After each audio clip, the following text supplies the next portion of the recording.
देश में one nation one education board, one nation one syllabus, one nation one curriculum लागू करने की मांग वाली पीआईएल पे कोर्ट में सुनवाई हुई है। हमने ये मांग किया है कि राइट टू एजुकेशन एक्ट को बदल के राइट टू इक्वल एजुकेशन बनाया जाए और पूरे देश में सिलेबस कॉमन किया जाए। बंगाल वाला बंगाली में पढ़े, गुजरात वाला गुजराती में पढ़े, महाराष्ट्र वाला मराठी में पढ़े, तमिलनाडु वाला अपने तमिल में पढ़े, लेकिन सिलेबस और करिकुलम एक समान होना चाहिए।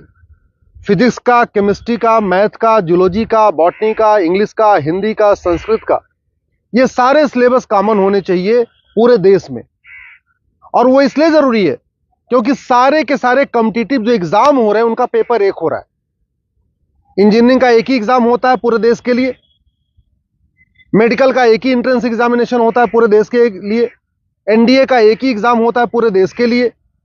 इसी तरीके से आईएएस का जो पेपर होता है वो सबके लिए कॉमन होता है, पीसीएस का पेपर सबके लिए कॉमन होता है, बैंक का पेपर सबके लिए कॉमन होता है, रेलवे का पेपर सबके लिए कॉमन होता है। और अब तो यूनिवर्सिटी में एडमिशन के लिए कॉमन जो सीयूईटी हो रहा है वो भी सबके लिए एक पेपर कॉमन है। अब जब एंट्रेंस एग्जामिनेशन का पेपर एक है तो फिर अलग अलग सिलेबस क्यों पढ़ाया जा रहा है?